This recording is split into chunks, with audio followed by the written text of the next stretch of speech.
Welcome to Anatomy Today with your host, Jason Hall.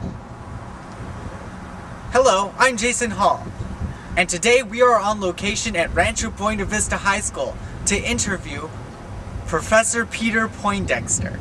Hello, my name is Jason Hall. We are here today to interview Professor Peter Poindexter about the wonders of the head region and how they integrate together. So, what is the integumentary system?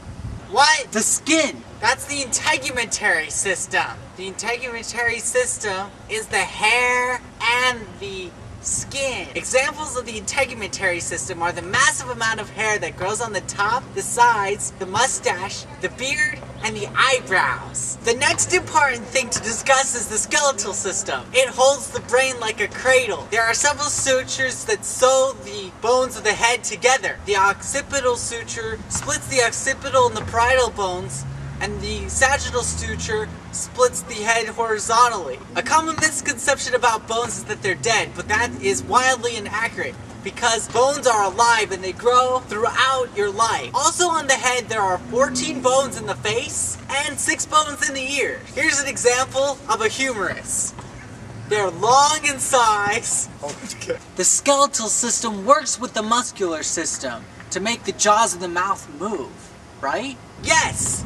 That is true throughout the entire body. Muscles in the jaw are large and thick. Some other important muscles are the temporalis sternocleidomastoid and the occipital frontalis. Next, the respiratory system refills the oxygen in the entire body. People breathe in through the nose and out through their mouth, refilling their lungs with oxygen. Then, there's the massive circulatory system. There are examples of this throughout the body. The circulatory system has blood always flowing through it. The blood from the body goes into the head and away from the head, getting nutrients and releasing waste products. The brain is the most important system in the entire human body. Insane, I'm insane about the brain. No invention in the universe is equal to the brain. It controls most of the advanced functions the human is capable of. The 3 layers of the brain are a large part of the central nervous system. The central nervous system controls the entire body through somatic reflexes. Then, the outermost portion of the brain is the cerebral cortex, which is white in color and has many folds. When one peels a little farther in, they can find the gray matter which holds the interneurons of the reflex arcs, which control the afferent neurons. A synapse is a shortened pathway in the brain. It is responsible for making short and long-term memories. What is the diencephalon?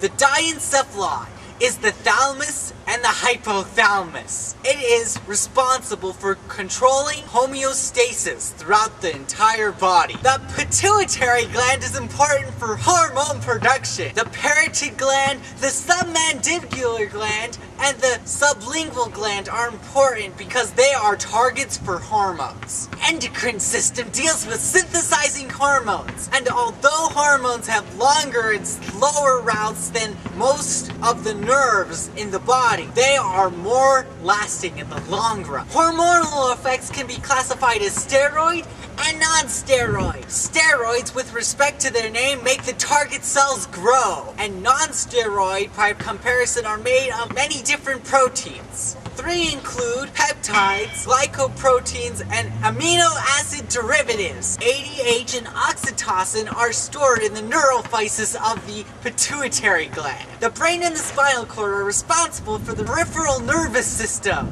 which funnels reactions throughout the entire body. What are the sense organs? They are the smelling, tasting, hearing, and seeing. The nose uses special olfactory cells. Chemoreceptors are replaced by basal cells in the nose on a regular basis, and they are placed high in the nose, which explains the reason for sniffing for smell. Then, the brain can identify anywhere from hundreds to thousands of different smells. The digestive system starts in the mouth. Saliva and actual physical chewing of food breaks it up in the mouth. The sublingual gland produces saliva. Food also provides necessary nutrients back to the brain. Foods contain carbohydrates, proteins, vitamins, and minerals, and lipids. While water in our system helps our systems function correctly. Glucose is sugar, which converts into energy within the human body. Because of this, glucose has a large impact between the brain and the entire body. C6H12 and 6O2 equals 6 molecules of water and 6 molecules of carbon dioxide. This is the formula for cell respiration.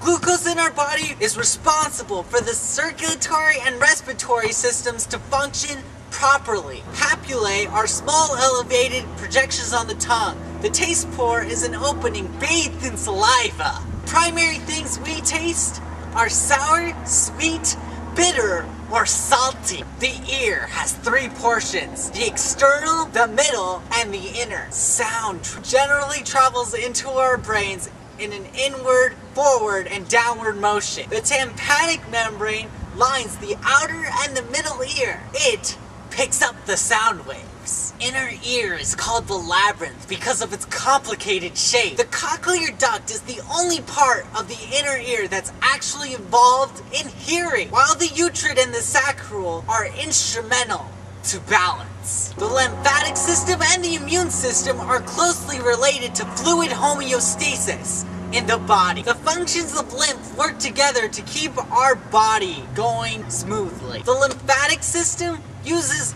the circulatory and the urinary system to help it do its job. White blood cells rush to almost any point in the body, while the immune system works slowly to kill off invading cells. The urinary system is the waste disposal of the human body. While not close to the brain in main function, the urinary system takes its waste from all over the body. Extra fluid is used to flush waste from the body. Waste is stored in erythrocytes until they get to the kidneys. Waste from used cells in the brain is cycled out through circulatory system pathways.